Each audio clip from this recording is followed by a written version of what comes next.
Ouça o Agro, Gestão e Mercado, com Natália Fernandes, um podcast do Sistema CNA Senar. Olá, esse é mais um episódio do podcast Ouça o Agro, Gestão e Mercado, seu podcast sobre mercados agropecuários e gestão de custos e riscos de preços em negócios rurais. O episódio de hoje está faltando herbicida no campo. E agora? Eu sou a Natália Fernandes, coordenadora do Núcleo de Inteligência de Mercado da CNA, e nosso convidado de hoje é o Maciel Silva, que coordena a área de produção agrícola da CNA. Seja bem-vindo, Maciel.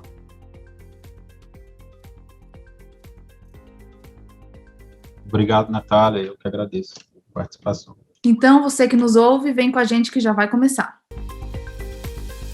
Bom, desde o ano passado a gente vem acompanhando os problemas de oferta de insumo para a produção de alguns herbicidas, que reduziu a oferta em âmbito mundial. E além disso, houve também um aumento de demanda por alguns herbicidas, por conta do banimento do paraquat pela Anvisa, em anos anteriores.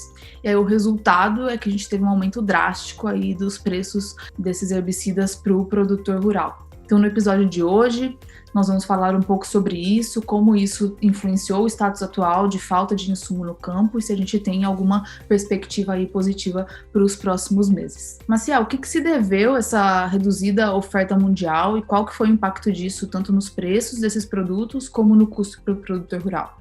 Então, Natália, o que aconteceu?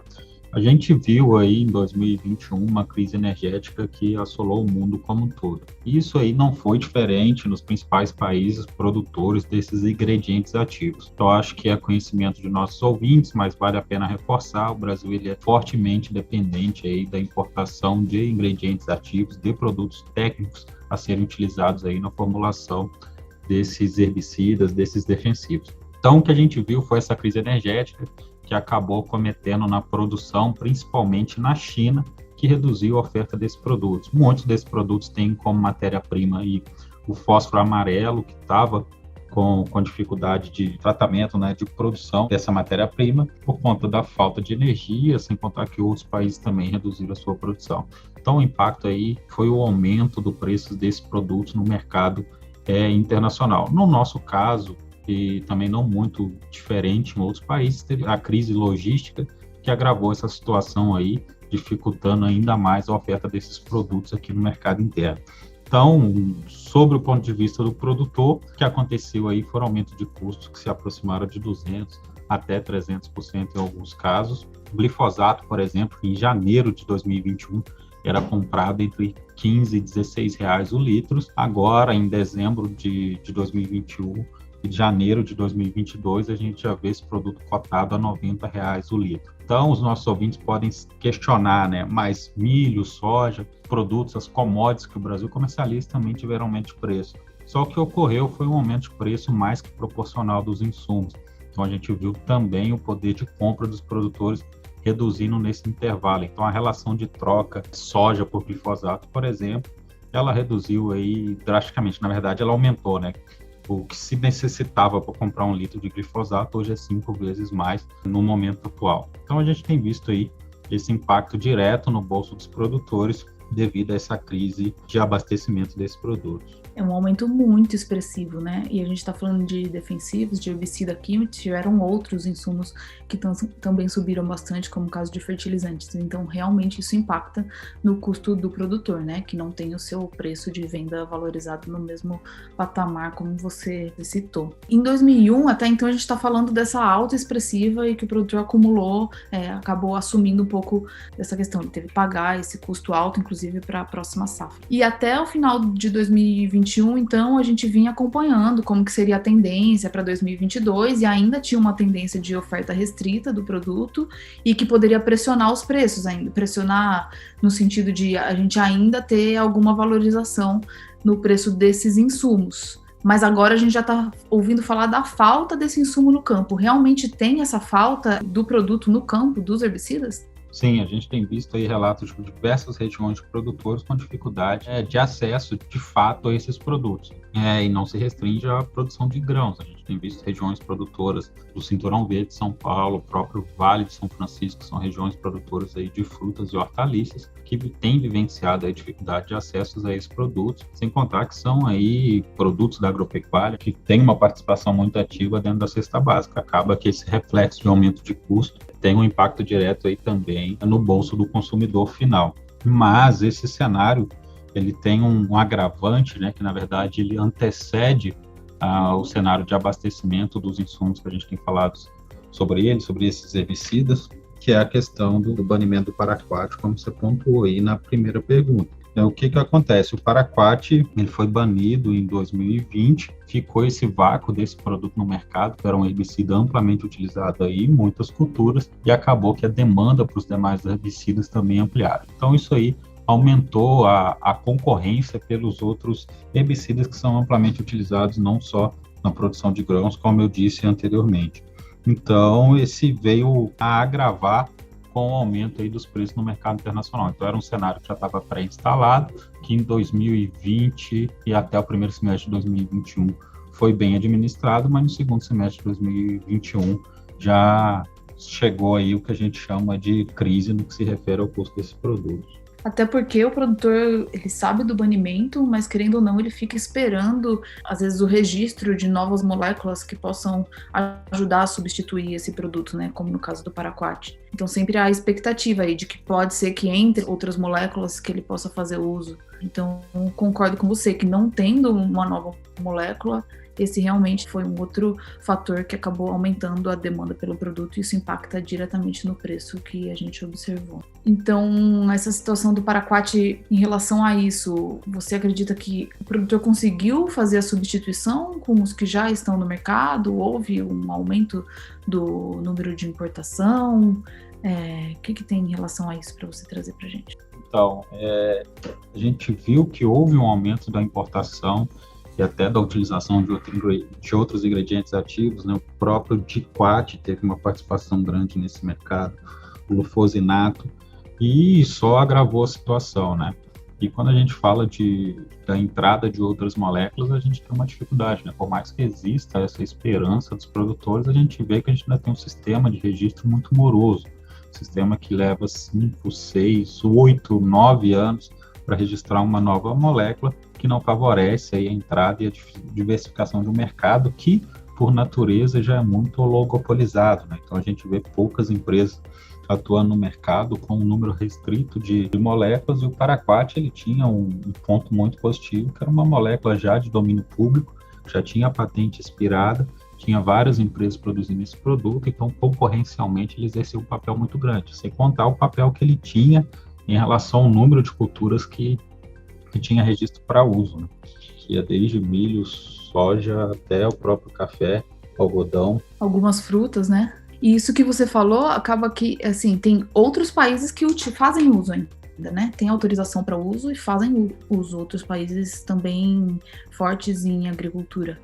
Então, esse fato de a gente ter o banimento, não ter um substituto, ter essa oferta restrita de matéria-prima para outros herbicidas em âmbito mundial, compromete a competitividade do produtor brasileiro, né? Enquanto outros países estão fazendo o uso, o Brasil não pode fazer o uso e está competindo também para a compra desses substitutos. E de medida emergencial, você acredita, assim, claro que tem questões estruturantes que precisam ser implementadas com urgência para que no futuro próximo a gente não venha a vivenciar situações como essa novamente, mas e de medida emergencial, o que você traz, assim, tem uma luz no fim do túnel, algo que dê para a gente ter uma expectativa positiva que melhore aí para os próximos meses para o produtor? A gente tem tentado arduamente aqui, a CNA tem tentado buscar aí um alento a esses produtores. O que a gente tem de medida emergencial, né? Aproveitando aqui a linha de raciocínio em relação ao paraquat. Como você mesmo disse, ele tem a utilização permitida em muitos países que são fortes produtores de alimentos e concorrentes do Brasil. Países que, mesmo após aqui o banimento no Brasil, lá de 2017, Estados Unidos, por exemplo, em 2021, fez a reavaliação do paraquat e com estudos comprovando aí a ausência de risco, obviamente, com a adoção de algumas medidas na aplicação, mas manteve o registro por saber da relevância, da importância que essa molécula exerce aí na agricultura americana. Então, a gente fez uma solicitação para a Anvisa para reavaliar aí a suspensão, a proibição do registro, para ver como uma medida de mitigar a situação atual. Então, a possibilidade desse produto retomar o mercado é uma alternativa para a gente diminuir aí a pressão, a demanda em cima dos demais ingredientes ativos. Por outro lado, a gente tem uma medida que a gente acredita que ela é muito estruturante, que é a possibilidade da importação direta desses herbicidas pelos produtores vindo do Mercosul, seguindo a mesma lógica de bloco econômico que hoje a União Europeia faz, que outros blocos fazem, que é a unificação aí desse comércio. Mas, obviamente, essa possibilidade de importação, ela não é simplesmente um libera geral, né? Como diz aí no linguajar popular. Seguindo as regras muito bem definidas no que se refere aí, primeiro, deixar muito claro que é exclusivamente para o uso próprio. Então, essa medida provisória, né, que é a nossa sugestão, ela alteraria aí principalmente os artigos 3 e 4 da Lei de Agrotóxicos, né, que é a Lei 7802 de 89, onde dita a obrigatoriedade de registro. Então, isentaria esses produtores desse registro para fazer essa importação. Isso deixando claro que é a importação pura e simplesmente de produtos formulados, não produtos técnicos como as indústrias fazem hoje, porque, obviamente, esses produtores têm a menor estrutura de poder fazer uma formulação dentro de uma estrutura industrial. Então, de produtos formulados, como se o produtor argentino, o produtor paraguaio fosse comprar esse produto. Além disso, tem todo o cuidado no que se refere à questão alfandegária e tarifária, ou seja, esse produtor fazer a declaração, seja ele pessoa física ou pessoa jurídica, e estabelecer um limite, que na nossa sugestão seria aí de $50 mil americanos. E isso, sob o nosso ponto de vista, atenderia aí grande parte dos pequenos e médios produtores, e é uma medida que surge como um alívio aí, né, para esses produtores no que se refere à demanda. Então, pode surgir o questionamento, mas o que vai ser feito no que se refere ao sistema de recolhimento de embalagem? A gente sabe que a gente tem um sistema de recolhimento mais eficiente aí, talvez o mais eficiente do mundo, e a gente não quer, de forma alguma, interferir nele. A gente quer que essas embalagens sejam recolhidas por esse mesmo sistema, e o pagamento pela prestação de serviço que hoje é feito pelas próprias indústrias de defensivo no Brasil, que ele possa ser feito pelos esses produtores que realizou a importação aí em negociações pré-acordadas com as indústrias hoje que fazem esse recolhimento. Então, são medidas, cuidados que a gente tem para, de fato, resolver o problema, a grave crise que a gente está vivenciando no momento. Então, é uma medida que surge aí como um alento que pode solucionar o problema da sustentabilidade econômica dessas cadeias produtivas, sem colocar em risco aí, de forma alguma, a saúde dos brasileiros. Lembrando, que é um ponto muito relevante, que é a importação exclusiva de produtos que já tenham registro no Brasil, ou seja, não tem nada inovador no que se refere à avaliação de risco para o meio ambiente, da eficiência agronômica, no risco para a saúde humana. Então, são produtos já registrados no Brasil que o produtor possa fazer essa importação direta, seguindo todos esses pontos aí já pontuados. Acho que a segurança está bem aí nesse último ponto da sua fala, né? Que são produtos já registrados no Brasil. Então, você está falando de uma proposta de medida provisória em que permitiria ao produtor fazer a importação de um produto formulado, aí também sem usar o termo muito técnico, que é um produto pronto para ele utilizar, né? Você já explicou também. E de um produto que tenha já um registro no país. Então, não se está falando de uma proposta irresponsável, né, de você fazer compra, importação de um produto que não tem uma autorização do órgão oficial nacional. Então, acho que é importante destacar isso, que realmente há uma segurança e, como você citou, a proposta foi construída pensando em todas as pontes, inclusive em responsabilidade de todos os lados, tanto que você colocou que o produtor aí vai ter várias responsabilidades, é um trabalho a mais que ele vai ter, mas para ele ter realmente esse insumo para a produção. Então, já chegando no final do nosso episódio, fazendo um fechamento, né, tudo isso que a gente citou hoje acaba sendo o resultado, o risco, né, que a gente tem como país pela dependência de produtos importados e a disponibilidade de poucos substitutos. Então, a gente está falando aqui de defensivos, mas é o caso também de fertilizantes, em que a maioria é importada. Então, quando tem algum problema de oferta que não está no nosso controle, realmente a gente assume esse risco. Também a falta de política pública para quando do banimento de um produto, tanto para que o banimento seja feito realmente de forma responsável e com caráter técnico e científico, e quando do banimento que tenha medidas mais ágeis para ter um substituto, né, para que o produtor não fique desassistido, porque isso afeta tanto a questão econômica do produtor quanto a questão de fornecimento de alimento, né, o produtor poder não conseguir produzir ali em sua plenitude, fazer o controle adequado por falta desses produtos. Eu queria colocar um último ponto que a gente acabou não falando, mas que remete a essa questão de como que fica a situação do produtor, que é, a gente teve a escalada de custo do produtor, não só por parte dos defensivos, também de fertilizantes, isso aumentou significativamente o custo dele, e a gente ainda tem um problema agora da quebra de safra de grãos, né, principalmente nos estados do sul, que devido à seca vão ter uma queda significativa na produção e produtividade, e aí agrava a situação financeira e a sustentabilidade econômica desses produtores para as próximas safras, né? Então isso já vai ficar comprometido, o que é bastante preocupante e indesejado. Pois é, então, Natália, eu falei aí de 2 medidas que a gente tem sugerido para a solução do problema do curto prazo, mas, de fato, a gente tem uma dependência muito grande da importação e a gente tem um sistema muito moroso de registro.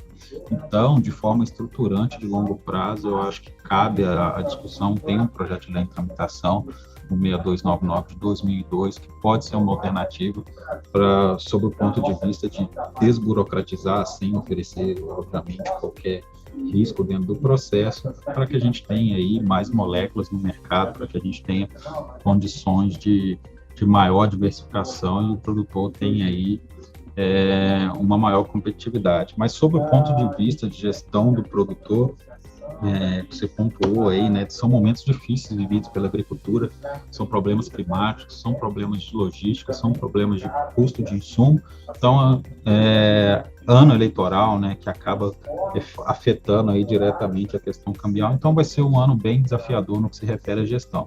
Então, o que a gente tem recomendado aos produtores nos nossos fóruns de discussão? Que ele tenha, primeiro, um controle, uma análise de custo muito bem feita para as tomadas de decisão, seja aí nas operações de barter, de troca de produto, para saber o momento mais adequado aí de tomar essas decisões e garantir aí a melhor margem possível dentro do cenário já estabelecido. E segundo, obviamente a gente não faz qualquer tipo de recomendação do tipo reduz a adubação, reduza o uso de defensivo, que é uma tomada de decisão muito individual por parte do produtor. E aí tem várias opções, tem produtor estudando a possibilidade de redução de área, tem produtor estudando a possibilidade de redução, no caso dos fertilizantes, né, do nível de adubação de acordo com as condições do solo. Então, são diversas alternativas que ele pode lançar a mão, mas eu acho que a principal é ele ter conhecimento da gestão de custo, ter o detalhamento das ferramentas de mercado sobre o seu controle e, principalmente, aí, ter cautela nas travas futuras, né, de forma que ele não possa comercializar mais do que ele tenha condição de fornecer, ou mesmo fazer negócios onde ele possa estar perdendo aí com base na situação de mercado, pelo fato aí dessa escalada de preço pouco previsível, né, que a gente tem visto aí, onde os preços das commodities não têm seguido as mesmas proporções. Então, eu acho que é isso que a gente tem aí de sugestão para os produtores, principalmente nesse momento.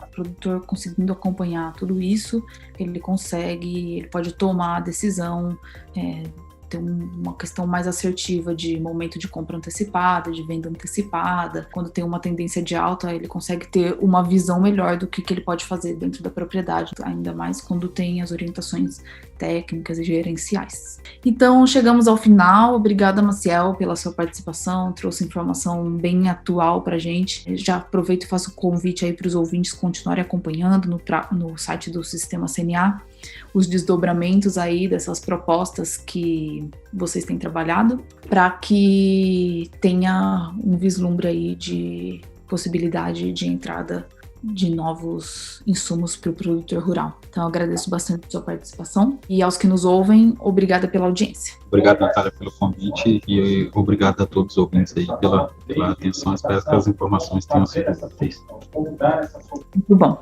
Esse foi mais um episódio do podcast Ouça o Agro, Gestão e Mercado. Até o próximo episódio. Tchau, tchau. Ouça o Agro, Gestão e Mercado, com Natália Fernandes, um podcast do Sistema CNA Senar.